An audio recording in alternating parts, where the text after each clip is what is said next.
Selamat datang di pengantar tidur.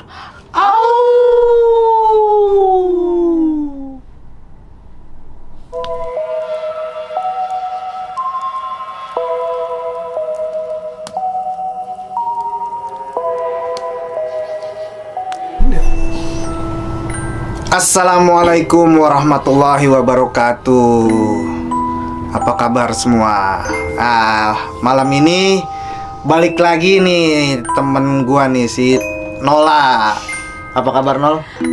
Alhamdulillah baik. Semoga subscriber kita, penonton kita juga baik-baik aja. Ya, amin ya rabbal alamin. Oke Nol, tanpa singkat kata nih, ada cerita apa nih pengantar tidur kita malam ini? Oke, karena udah lama ya nggak ketemu sama gue ya.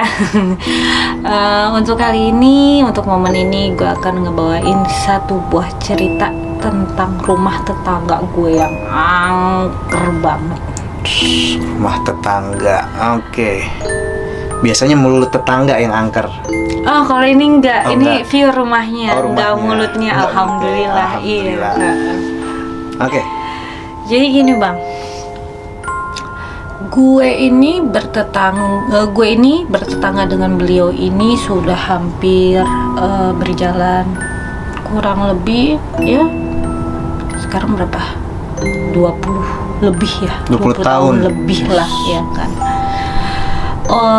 Pemilik rumah ini adalah seorang wanita karir, tidak menikah ya.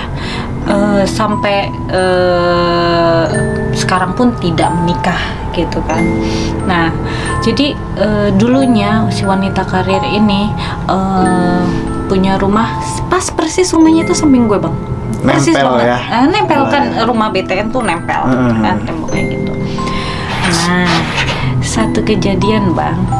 Jadi tadinya itu rumah itu memang selalu kosong karena kan si pemiliknya ini kan berangkat kerja, ya kan, pulang kerja hanya untuk tidur lah gitu, hanya untuk singgah tidur, dan kadang pun dia sering juga bang keluar kota dinas gitu. Oke, sebelumnya gue potong. Berarti dia tinggal sendiri atau adik? Oh, sendiri kan gitu wanita ya. karir dan tidak menikah. Tidak menikah, tidak punya sanak famili juga ya. Di situ nggak punya sanak Nggak famili. ada ya di situ ya. Oke. Tinggal sendiri, betul. Nah, satu kejadian yang gue tahu waktu itu adalah almarhum nyokap gue. Waktu itu almarhum nyokap gue diminta untuk bantu bersih-bersih satu hari di rumah itu bang. Oke. Gitu. Ketika nyokap gue bersih-bersih rumah itu, ya kan, yang namanya wanita karir mungkin ya nggak sempat bersih-bersih lah ya, dari sofa segala macam, barang-barangnya tuh kotor banget gitu kan bang. Nah, ketika nyokap gue lagi bersih-bersih, kejadiannya itu waktu pas ngepel bang, ngepel lantai. Ngepel lantai dari posisi nyokap gue ngepel itu dari depan, depan teras pagar ke dalam tuh. Nah, udah posisi sampai perkiraan sampai kamar ya, kamar itu pas nyokap gue keluar mau meres pelannya lagi itu, di depan itu telapak kaki bang, telapak kaki orang gitu loh. Tiba-tiba kok kata nyokap gue, ini telapak siapa? Bukan nyokap lu kan? Bukan nyokap gue, karena kan posisi ngepel itu kan dari luar ke dalam dong, mundur, gak mungkin nyokap gue telapaknya. Ini tuh kayak telapak kaki orang masuk ke dalam, dan itu nyata banget telapaknya. Satu, dan nyokap gue udah mastiin, oh mungkin ada orang gitu kan. Pas mastiin keluar, itu nggak ada sama sekali orang masuk. Gitu. Kosong ya padahal. Kosong banget. Nah, singkat cerita nyokap gue akhirnya ngepel ulang lah gitu kan. Nyokap gue nggak mikir macem-macem, cuma ngepel ulang. Setelah selesai ngepel, nyokap gue bantuin bersihin perabotan dapurnya tuh, ya kan, bersihin perabotan dapurnya gitu. sudah bersih nih bang nih semuanya ya kan. Tinggal lantai atas yang nyokap Kayak 2 lantai dia. Iya 2 lantai, rumahnya 2 lantai. Tinggal lantai atas. Ketika nyokap gua beranjak ke atas, ya naik kan, tangga. naik tangga ke atas, di bawah nyokap gua ngedenger ada yang ngegoreng telur. Kayak ngocok telur. Gitu kayak orang bikin telur dadar pada umumnya gimana sih? Ya kan ngocoknya kan kedengeran ya, cak gitu kan. Abang, nuang telurnya juga kan kita pasti seng gitu kan. Suara telur minyak panas itu. Seketika nyokap gue berhenti di atas. Itu belum sampai ke lantai 2, masih di tangga. Udah sampai di lantai 2 dan itu kedengeran. Oke. Baunya pun bau telur goreng gitu dadar. Bau telur dadar. Dan ketika nyokap gua memastikan itu ke bawah, turun dari ke bawah, lantai bawah kan. Ketika nyokap gua ke bawah, telurnya ada. Dan bekas pecahan kulitnya itu, cangkang kulitnya itu, cangkang telurnya itu ada. Dan kalau kita habis mecahin telur gitu kan ya, yang putih-putih lendir putihnya itu kan suka masih ada sisa-sisa. Itu ada di meja berserakan gitu. Kayak dia tuh seolah-olah masak tapi berantakan gitu loh. Dan itu real ada. Nggak cuman suara berarti kan. Selama ini kan yang gue pernah alamin pun kayak ada orang masak di dapur, tapi pas ditengok nggak ada apa-apa gitu kan. Atau paling ternyata cuma penggorengan yang jatuh atau apa. Ini ada telurnya ada di luar nalar emang. Di luar Nurul ya. Iya, kayaknya gitu. Sampai Herman gue juga. Sampai Herman. Terus ya nyokap gue dari situ, almarhum nyokap gue berpikir, Mbak, kok bisa gitu. Ada telurnya, ada bekas cangkangnya gitu. Dan pertanyaannya adalah siapa? Dan di situ tidak ada orang selain nyokap gue. Merinding gue. Tapi udah dipastikan tuh sama almarhum nyokap lu bahwa emang gak ada orang. Nggak ada orang bang di situ. Gitu. Oke. Sudah selesai, dia bersih-bersih, rumahnya sudah bersih, udah wangi. Berikut perabotan itu pun, telur tersebut pun dimakan apa dibuang nih? Enggak, dibuang dong. Enggak mungkin dimakan juga. Ngeri Nggak lapar juga, soalnya nyokap gue juga di situ nggak lapar. Dibuang sama nyokap gue, ya kan? Dibuang sama nyokap gue, terus dibersihin ulang kan? Oke, cuci lagi ya. Cuci lagi, udah ulang. Dan nyokap gue juga ya nggak berpikir bahwa ada makhluk apa gimana. Beliau masih berpikir positif di situ. Oh, mungkin ada orang gitu, mungkin ya, tapi kan karena mungkin di situ nyokap gue hanya berpikir alah udahlah gitu. Iya, nggak mau diambil pusing ya. Iya, nggak mau diambil pusing. Kalaupun memang ada ya sudah ada, tapi masing-masing aja gitu. Tidak mengganggu kan gitu kan. Udah beres, pulang ke rumah udah gitu kan. Tapi besok harinya entah kenapa gangguan itu berulang-ulang kali dirasain sama nyokap gue. Masih di rumahnya sih? Tidak ada di rumah itu, tapi ternyata mereka mampir ke rumah gue. Jadi ikut? Kan sebelahan mungkin karena deket, bertamu. Tetangga dia ya, main. Mau nyobain masakan nyokap lu kayaknya. Bisa jadi, bisa jadi. Jadi waktu itu besoknya malam-malam tepat di jam 1 malam nyokap gue tidur, kasur gue kan spring bed nyokap gue. Berasa dong kalau ada orang loncat-loncat, kalau spring bed ting iya membel gitu. Ketika itu nyokap gue tidur lagi lelap-lelapnya jam 1 malam dia kebangun dan bilang astagfirullahaladzim. Terus dia tidur lagi gak lama. Besok paginya cerita, semalam kebangun, kenapa gitu kan, emang ada apa gitu, cerita nih ke gue gitu kan. Iya, gak enak banget kalau tidur tuh sambil ada yang loncat-loncat di kasur gitu bang. Jadi kasurnya itu dia loncat-loncat di kasur. Iya, pasti kan jadi kayak twing gitu iya, kan. kan ngeganggu banget kan. Beberapa kali dia loncat-loncat di kasur bang, di kasur nyokap gue itu. Dan beberapa kali kaki nyokap gue itu dikelitikin tiap malam. Tiap malam. Oke. Tiap malam dikelitikin kakinya. Terus tapi nyokap gue nggak lihat itu sosok apa dan sosok apanya nggak tahu. Di malam berikutnya nyokap gue ngerasain gangguan lagi. Gangguan tersebut kayak penciuman.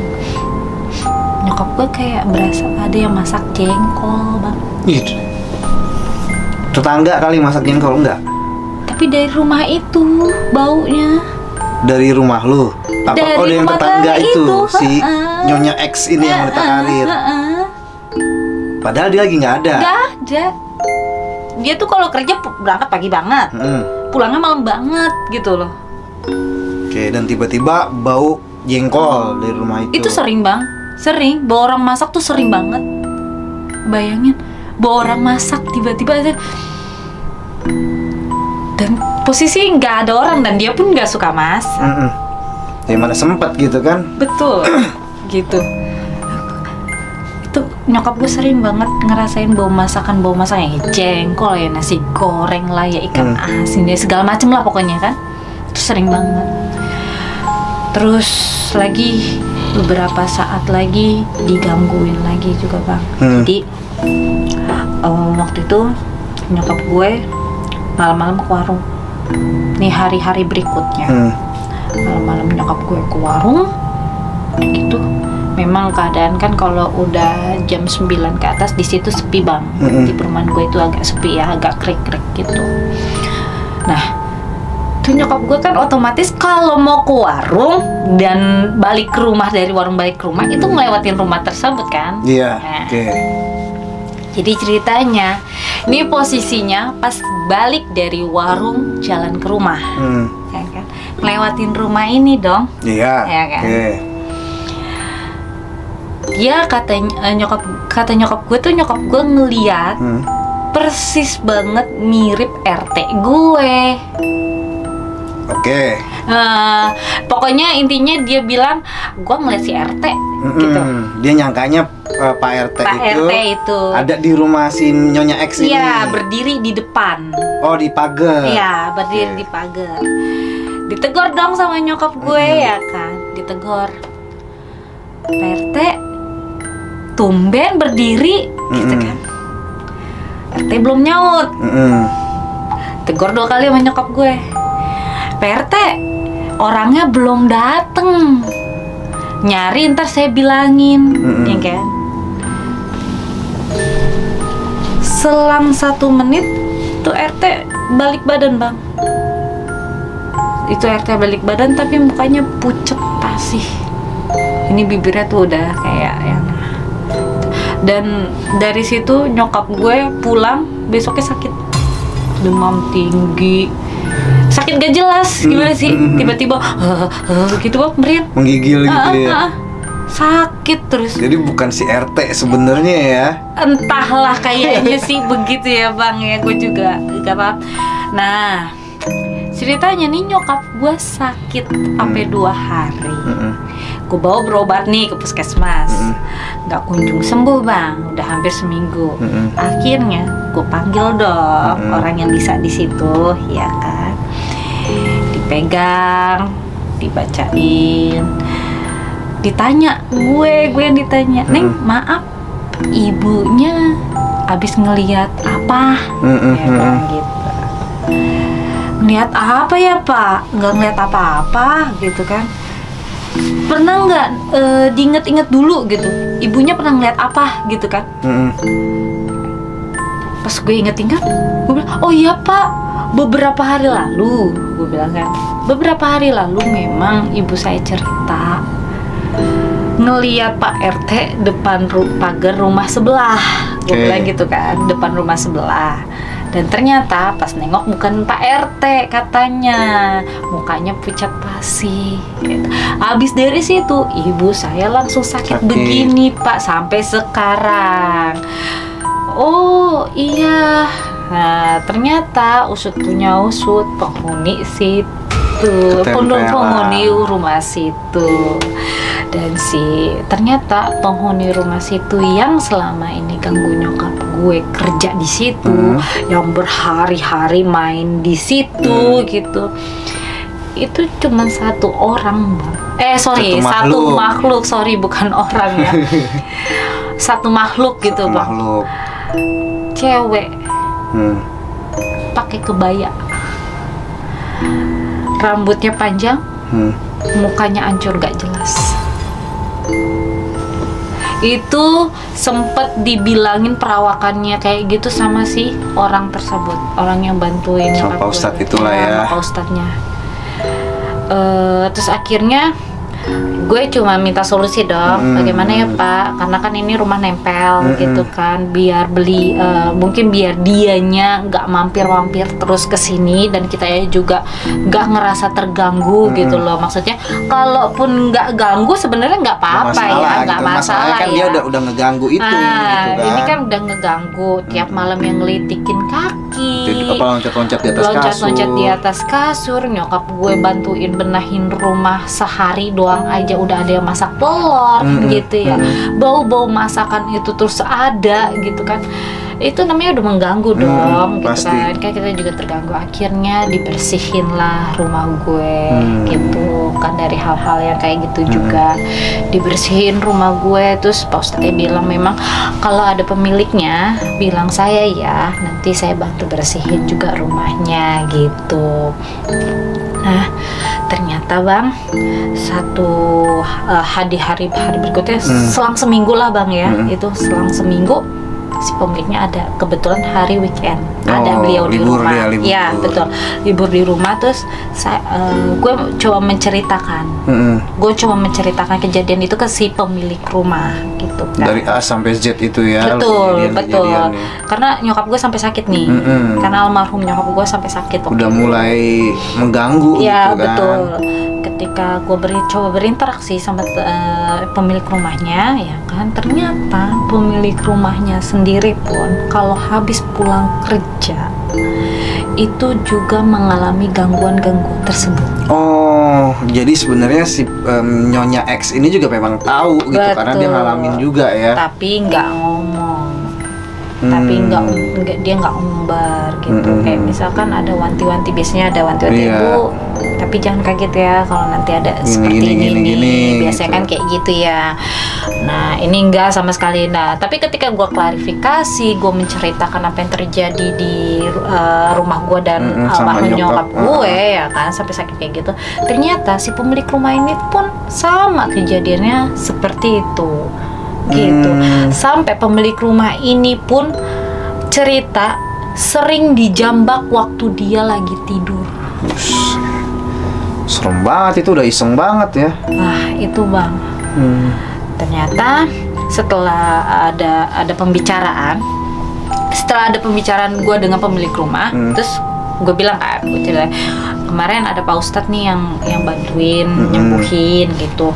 Ini rumahnya mau dibersihin sekalian gak? Kan gue tawarkan gitu kan, gak enak dong kalau gue ambil sepihak ya. Akhirnya si pemilik rumah ini pun setuju gitu.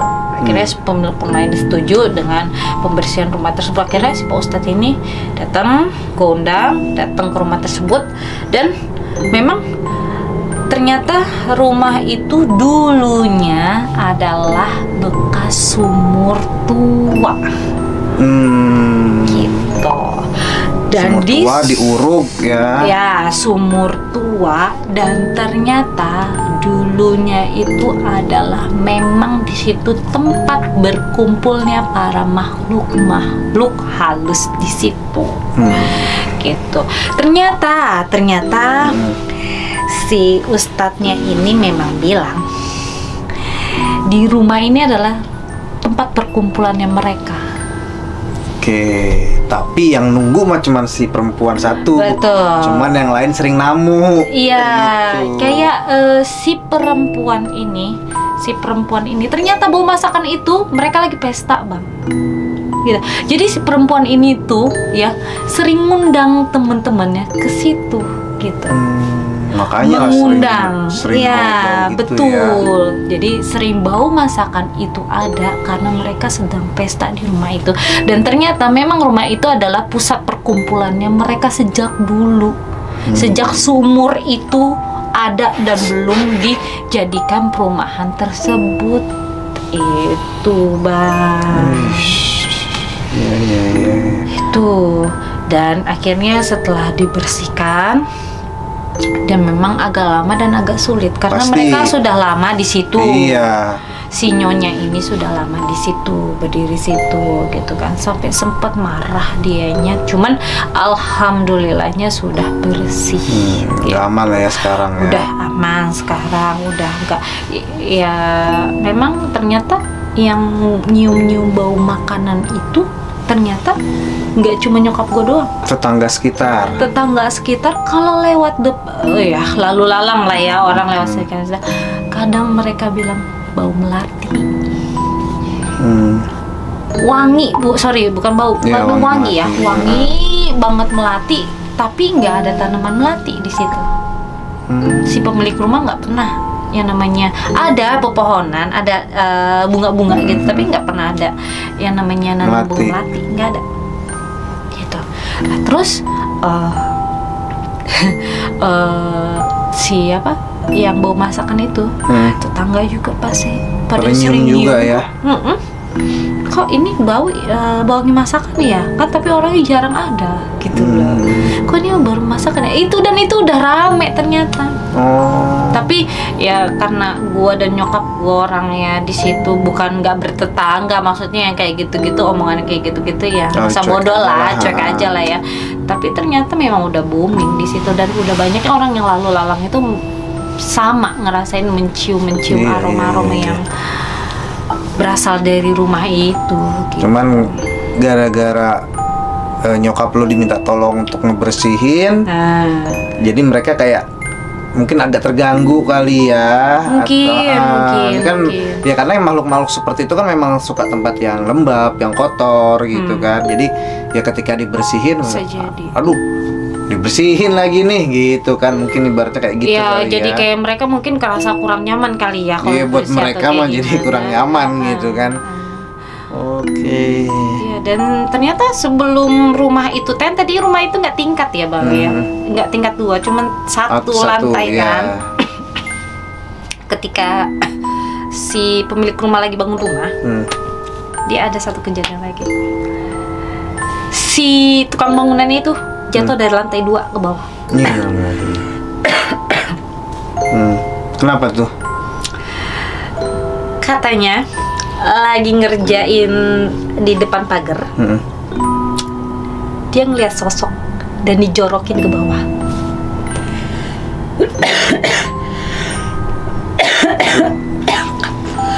Bang, ngikut nih.